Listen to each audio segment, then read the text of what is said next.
Have you ever really thought about how your body makes blood? Deep inside your bones, there's this incredible hidden factory that's working 24/7. But what happens when that factory breaks down? Well, today, we're going to explore the life-saving journey of a bone marrow transplant. We're going to break down this really complex medical process into a clear, step-by-step guide for you. Let's get right into it. So here's our roadmap. First, we'll dive into that amazing blood factory inside all of us. Then we'll look at what happens when things go wrong. After that, we'll walk through the incredible search for a donor, and finally take a look at what life can be like on the other side of a transplant. All right, let's kick things off with the absolute star of our show today, bone marrow. So what exactly is it, and why is it so ridiculously important for survival? I want you to picture this. Deep inside your bones, there is a busy, bustling factory. It's a nonstop operation, just churning out all the critical parts of your blood. You've got red cells carrying oxygen, white cells fighting off infections, and platelets helping you heal. This isn't just a factory. It's literally the heart of your body's entire defense and delivery system. But what if that factory starts to malfunction? What if it starts making faulty parts or just grinds to a complete halt? The ripple effects can be absolutely devastating, and that is exactly why a transplant can be such a life-saving intervention. So, let's play detective for a minute. What are the things that can sabotage our internal blood factory? What makes it start producing defective products or even shut down completely? Well, there are a few key ways our factory can fail. For diseases like thalassemia, it's kind of like the assembly line is producing misshapen parts, abnormal blood cells that just can't do their job right. With something like aplastic anemia, it's like the factory doors are just shut and locked. Production is stopped.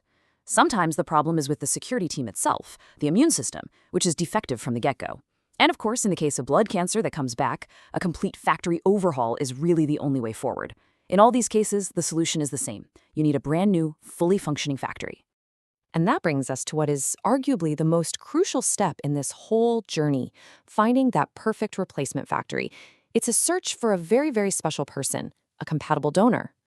This table here, it tells a really fascinating story. A fully matched sibling? That's the gold standard. You're seeing success rates soaring between 80 and 90%. And why is that? Because you share a unique genetic blueprint. Now, as you move further out in the family tree, the match gets a little less precise, but still, it's highly effective. And here's a little twist that might surprise you. A fully matched stranger often has about the same success rate as a half-matched family member. That just shows you the incredible power of genetic compatibility. And if the table wasn't clear enough, this visual data here is just so striking. The advantage of a fully matched sibling is just undeniable. Look at that towering bar. It is the best possible shot at success, and that's exactly why the search for a donor always starts at home with the immediate family. So the takeaway is pretty clear. When it comes to this, genetics are king. The closer the match, the higher the chance of success. But here's a really interesting little detail. Doctors will sometimes actually prefer a half match from a family member over a full match from a stranger. That's because the journey after the transplant, managing potential complications, can actually be a lot smoother and more predictable with a closer genetic link, even if it's not a perfect match. Okay, let's turn our attention to the absolute heroes of this story, the donors. There's so much anxiety and, frankly, a lot of myths surrounding the donation process. So let's debunk some of those fears and show you just how safe and straightforward it really is today. This right here is a game-changing distinction. Think of it like this. An organ donation is like giving away a piece of your car's engine. It's gone for good. But a bone marrow donation? That's like sharing a cup of sugar with a neighbor. Your body just quickly makes more to replenish the supply. The donor isn't losing a part of themselves. They're just sharing a renewable resource. It's amazing. And look, you don't have to take my word for it. Dr. Nasser Abbas, who is a leading expert in this field, puts it very simply. For the donor, bone marrow transplant is almost 100% free of danger. That's an incredibly powerful statement that brings so much relief to families who are going through this. And this is where modern medicine just truly shines. Forget all the old stories you might have heard about painful procedures. Today, it's a remarkably simple process. The donor gets a series of injections that gently encourage stem cells to move out of the marrow and into the bloodstream.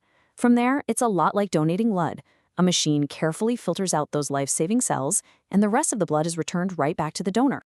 Okay, now let's step back into the patient's shoes. We've established just how safe this all is for the donor, so the focus now shifts back to the patient. For them, this is a huge moment of decision-making, a really careful weighing of the potential risks against the incredible promise of a new life.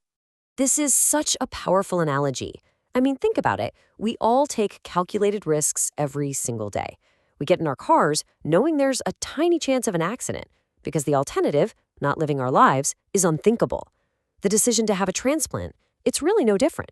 It's a calculated risk, and it's only taken when the road ahead without it is far, far more dangerous. So, when you're facing a life-threatening illness and a transplant is offering you a 90% chance of a cure, that 10% risk, it suddenly becomes a beacon of hope. It's really a choice between a future filled with possibility and a much darker, much more uncertain path. But the recipe for success is more than just finding a perfect match. Doctors are taking this holistic view. They're considering the patient's age, the strength of their organs, and even details about the donor's profile. It's this complex and fascinating puzzle, and every single piece plays a vital role in that final outcome. All right, let's bring it all home. In our final section, we're going to focus on the light at the end of the tunnel, a message of hope and the incredible power of a healthy lifestyle. This is the one message we really want you to carry with you. With the incredible advancements in medicine, many forms of cancer are just not a death sentence anymore. They are curable. But the absolute key is early detection. You have to listen to your body. Don't ignore the warning signs and take action. It really could save your life. And of course, the best defense is a good offense.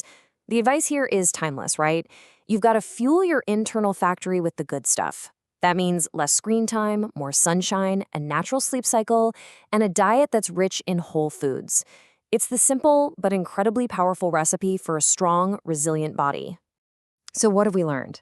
We've seen that our bodies are home to this incredible blood factory, that a transplant can be a life-saving restart when that factory fails, and that the donation process itself is so much safer and simpler than ever before.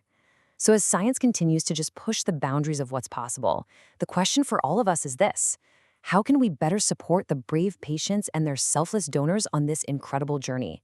Thanks so much for joining us.